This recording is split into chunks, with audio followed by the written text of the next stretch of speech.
In the name of the Father, empecemos otra vez. En el nombre del Padre, y del Hijo, y del Espíritu Santo. El Señor esté con todos ustedes. Mis hermanos y hermanas, bienvenidos a esta gran celebración. Estamos celebrando hoy el quinto domingo del tiempo ordinario y estamos aquí para darle gracias al Señor por tanta maravilla que hemos recibido de su mano. Porque nos quiere, porque nunca nos abandona. Miren, nuestra alegría no consiste en que todas las cosas de nuestra vida marchen bien. Nuestra alegría consiste en que Dios siempre está con nosotros. Nada puede separarnos de su amor, ni siquiera la muerte puede separarnos de su amor. Mis hermanos y hermanas, hoy en el Evangelio, Jesús le dice a sus primeros discípulos, le pide a sus primeros discípulos que sean sal de la tierra y luz del mundo. Eso quiere decir que cada cristiano tiene dentro de su corazón una lucecita para iluminar las tinieblas de este mundo y para calentar este mundo que a veces es tan frío. Mis hermanos y hermanas, por esos momentos que nosotros no hemos sido fieles, no hemos sido ni sal de la tierra ni luz del mundo. Le pedimos perdón al Señor, le pedimos que nos salve y que nos dé su bendición.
Que el Señor tenga misericordia de nosotros, perdone nuestros pecados y nos lleve a la vida eterna. Amén.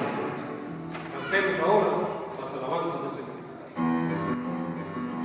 Gloria a Dios en las alturas, en la tierra.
Señor, que tu amor incansable cuide y proteja siempre a estos hijos tuyos que han puesto en tu gracia toda su esperanza. Por Jesucristo nuestro Señor.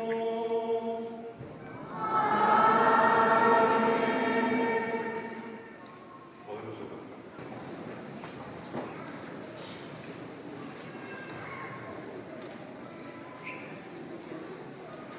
Lectura del profeta Isaías. Esto dice el Señor: compartirás tu pan con el hambriento. Los pobres sin techo entrarán en tu casa. Vestirás al que veas desnudo y no volverás la espalda a tu hermano. Entonces tu luz surgirá como la aurora y tus heridas sanarán rápidamente. Tu recto obrar marchará delante de ti y la gloria del Señor te seguirá por detrás. Entonces, si llamas al Señor, responderá. Cuando lo llames, dirá: aquí estoy. Si en tu casa no hay más gente explotada, si apartas el gesto amenazante y las palabras perversas, si das al hambriento lo que deseas para ti y sacias al hombre oprimido, brillará tu luz en las tinieblas y tu obscuridad se volverá como la claridad del mediodía. Palabra de Dios.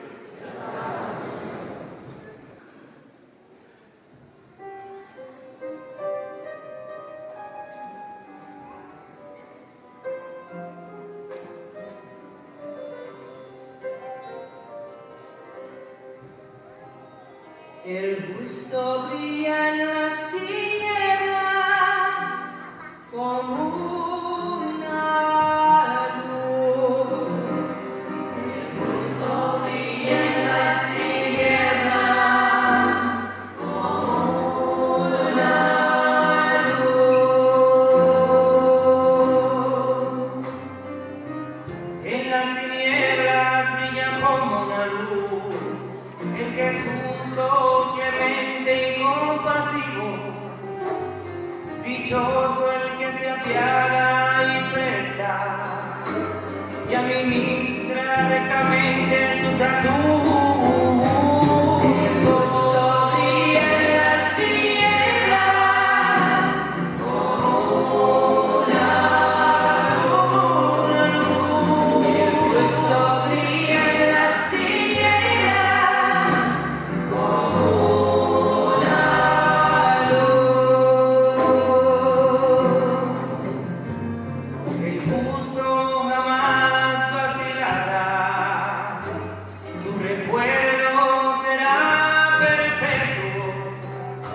No temerá las malas noticias, su corazón está firme.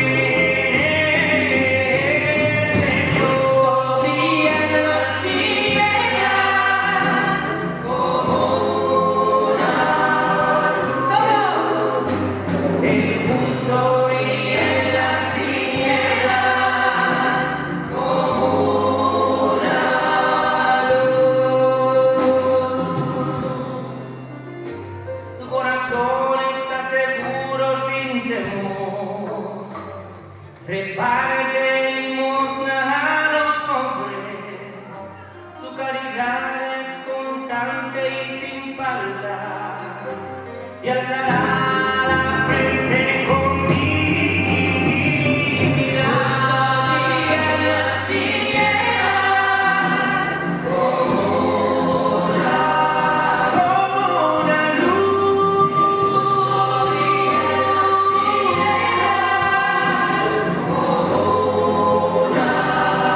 El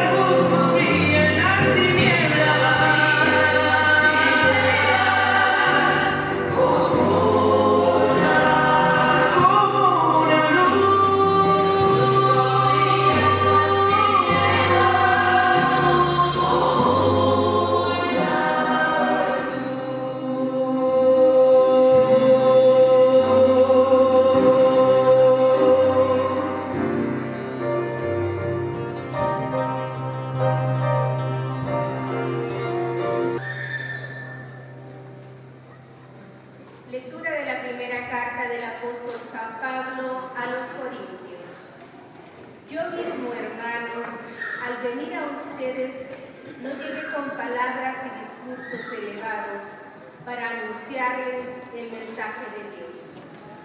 Me propuse no saber otra cosa entre ustedes sino a Cristo Jesús, a este crucificado. Me presenté débil, iba inquieto y con mucho amor, de manera que no tenía el lenguaje ni los discursos de los que saben hablar y conquistar en sus oyentes. Pero sí se manifestó el Espíritu con su poder, para que ustedes creyeran, no ya por la sabiduría de un hombre, sino por el poder de Dios. Palabra de Dios.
Lectura del Santo Evangelio según San Mateo.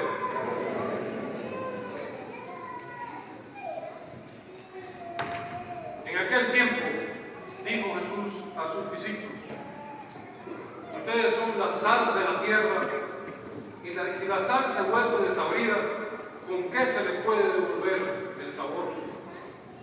Ya no sirve para nada, sino para echarla a la basura, o para que la pise la gente. Ustedes son la luz del mundo. No se puede esconder una ciudad edificada sobre un cerro. No se enciende una lámpara para esconderla en un tiesto, sino para ponerla en el candelero, a fin de que alumbre a todos en la casa.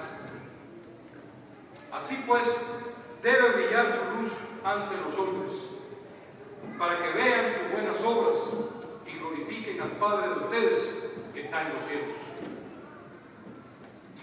Hermanos y hermanas, palabra, evangelio del Señor.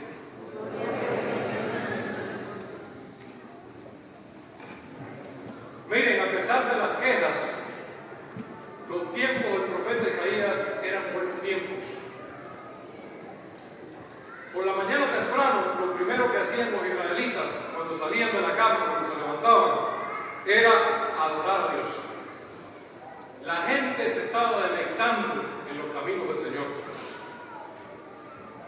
Miren, Israel estaba recién llegado del exilio, habían pasado la etapa dura y triste del exilio, habían regresado y estaban ya en la Tierra Santa, en Jerusalén, reconstruyendo su templo y reconstruyendo sus vidas. Y les había devuelto ese exilio y esas penas tan duras que pasaron por allá, les había devuelto el sabor en la boca y el agradecimiento a Dios, y querían estar cerca de Dios. Fueron momentos lindos, a pesar de que Bonaparte no están hoy en una iglesia. La mayor parte de la gente, la gran mayoría de la gente, no está hoy adorando a Dios o dándole gracias por la cantidad de maravillas que Dios ha hecho en nuestras vidas.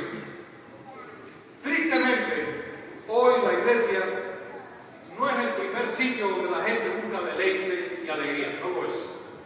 Para deleite y alegría hay otros sitios mejores, ¿verdad? El Starbucks, el McDonald's, el mall y el iPhone. Esas son buenas cosas que nos dan verdadera alegría, ¿sí o no? Incluso entre nosotros mismos, los que venimos aquí a la iglesia todo el tiempo, somos pocos los que realmente ayunamos de corazón, de verdad. Y los que ayunamos no nos sentimos ni deleitados ni felices cuando llega la hora del almuerzo. Contrario al pueblo de Israel cuando estaba ayunando, que se sentía tan feliz y dichoso de estar haciendo eso, prácticas para estar cerca de Dios, ¿verdad? En cuanto nosotros sentimos hambre, amarramos la cara y nos comemos con nuestra actitud lo primero que se nos arregla, ¿sí o no?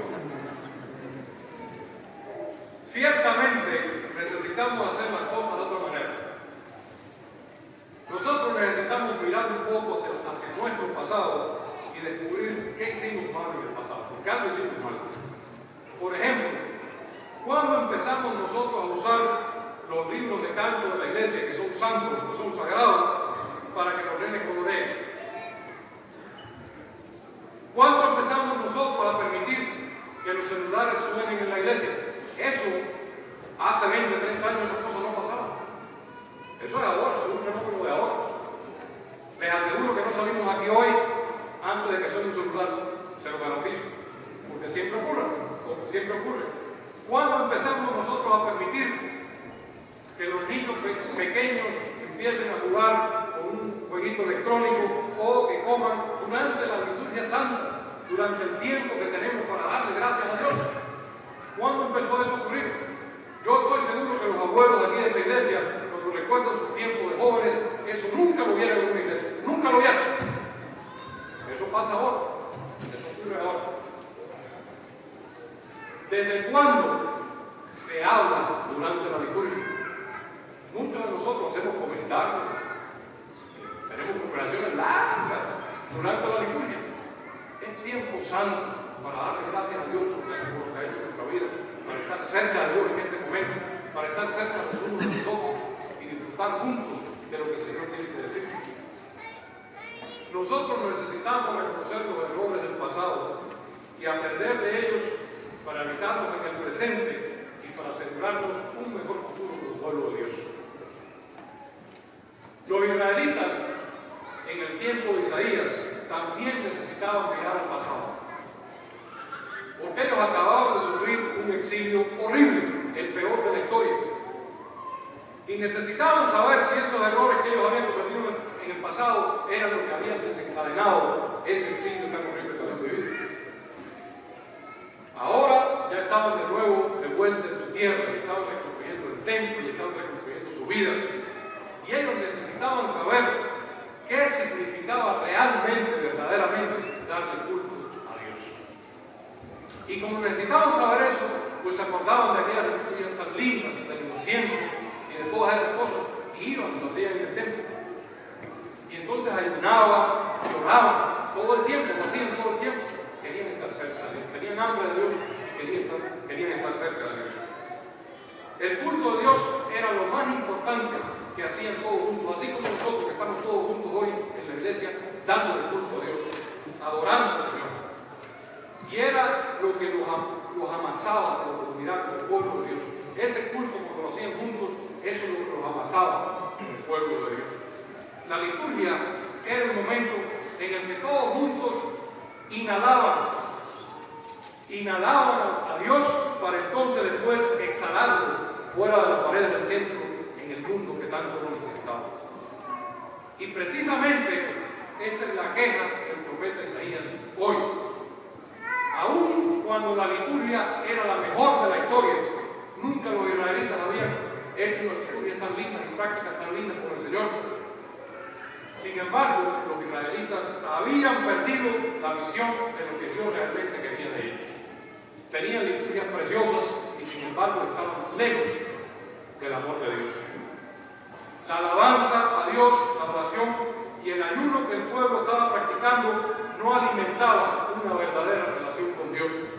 Esas liturgias y esas prácticas que eran tan lindas y que hacían no eran para adorar a Dios. Ese es el problema, que no eran para adorar a Dios, sino que eran para llamar la atención sobre sí mismos. Lo hacían para llamar la atención sobre sí mismos. Oraban para que Dios los escuchara. Se humillaban para que Dios los notara. Ayunaban para que Dios los viera. Pero nada de eso les cambiaba el corazón. Y la liturgia es para cambiar nuestro corazón. Isaías está preocupado hoy porque los israelitas se comportan muy bien en el templo y preparan liturgias preciosas. Y sin embargo, no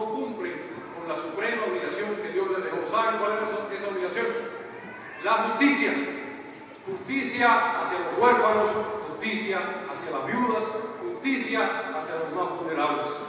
Los israelitas se acercaban a Dios y hacían liturgias, pero no cambiaban el corazón y no querían hacer justicia a los más vulnerables. Hay una historia que ilustra esto muy bien y yo quiero compartirla con ustedes. Bien.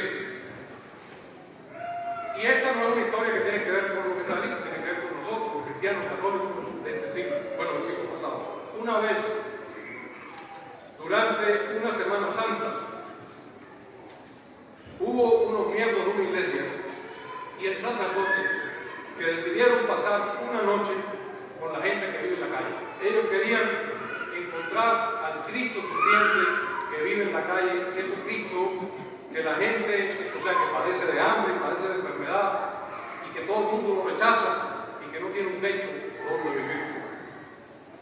Aquella era una noche fría y estaba lloviendo y en compañía de algunos de los sin techo, el grupo de la iglesia decidió escaparse del frío del agua porque vieron otra iglesia abierta, eran como las 10 de la noche, y vieron otra iglesia abierta, tenían un servicio de oración allá adentro, y entonces pues decidieron escapar del frío y del agua y meterse en la iglesia y secarse un poquito y calentarse un poquito. Era como las 10, como ya les dije, y a esa hora había una hora santa. La gente estaba orando al Santísimo Sacramento en el altar. Cuando el grupo entró en la iglesia, inmediatamente vino hacia ellos un guardia de seguridad.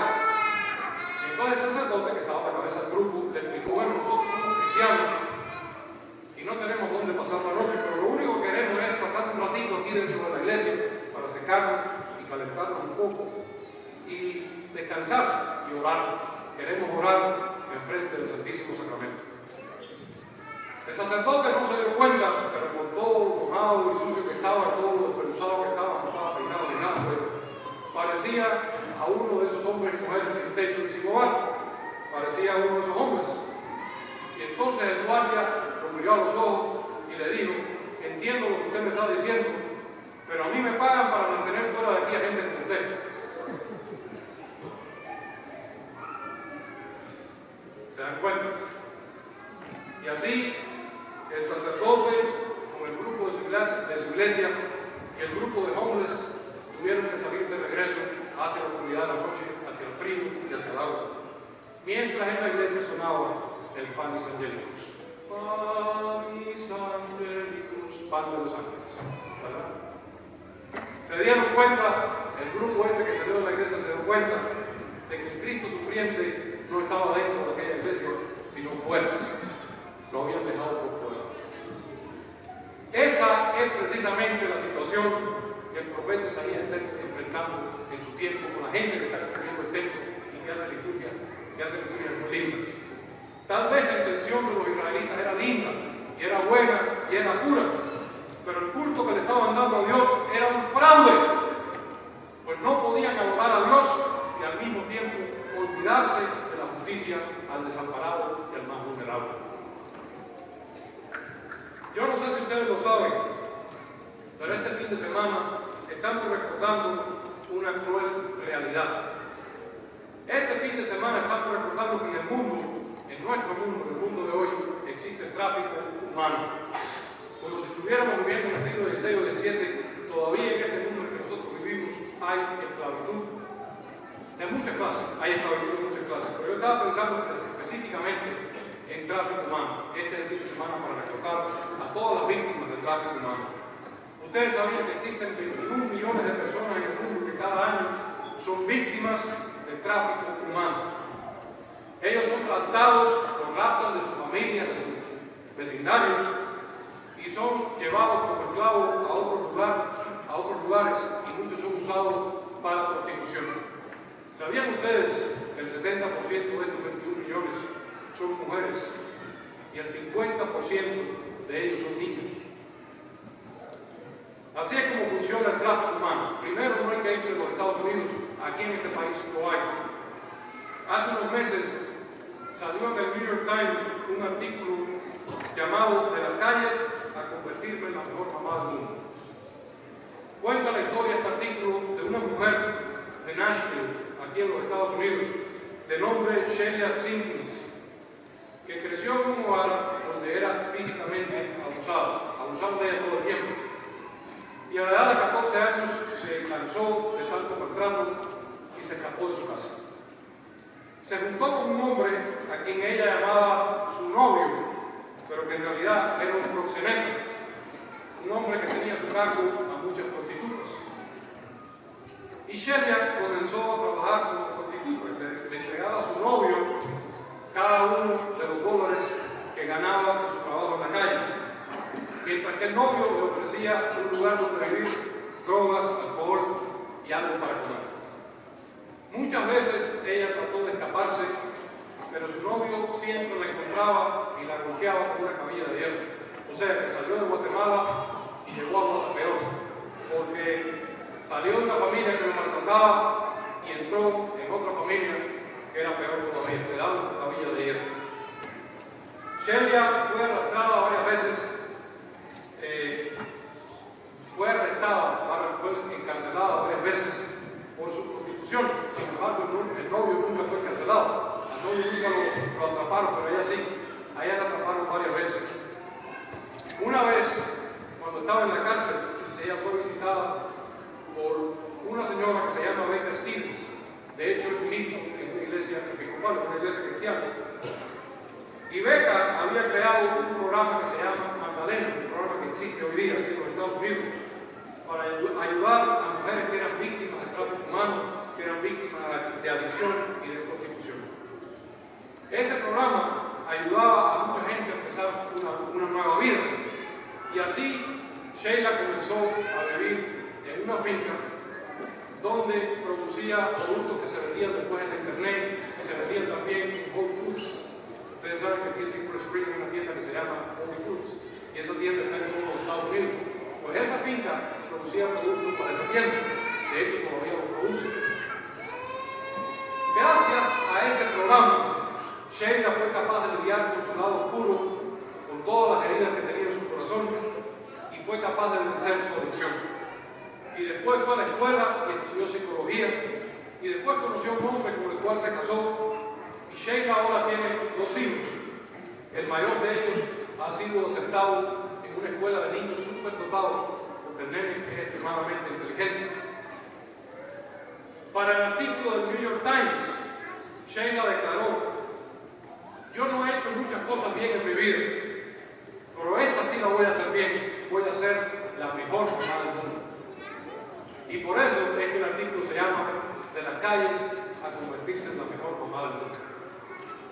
Mis hermanas y hermanos, Sheila tuvo suerte, pero hay millones y millones de mujeres y niños que no han corrido con la misma suerte, que han sido esclavizados y que no han podido escaparse de donde están. Nosotros como cristianos no podemos estar coqueteando con ese tipo de situaciones de prostitución. Jesús dice en su evangelio hoy, le dice a sus discípulos que ellos son la sal de la tierra y la luz del mundo. Él está diciendo que cada uno de nosotros tiene una lucecita por dentro en el corazón que es capaz de iluminar y darle calor a aquellos que nos rodean, especialmente a los más pequeños y a los más vulnerables. Jesús nos está diciendo hoy que debemos aceptar lo que somos. Somos luz de la tierra y sal del mundo, y debemos cambiar este mundo. La Santa Liturgia y el verdadero ayuno, las prácticas para acercarnos a Dios, deben reordenar nuestra vida alrededor de la justicia que Dios está clamando de nosotros. La Santa Liturgia y el ayuno son prácticas que deben guiarnos a compartir con el que no tiene, a liberar al cautivo y a dar albergue al que no tiene techo. Mis hermanos y hermanas, lo importante aquí no es cambiar la liturgia ni cambiar las prácticas con las cuales nos acercamos a Dios, porque ellas son santas, ellas son sacras y son buenas. Lo importante es permitir que esa liturgia y esas prácticas nos cambien el corazón, porque cuando cambiamos el corazón, el mundo entero cambia con nosotros. ¿Quién dice amén?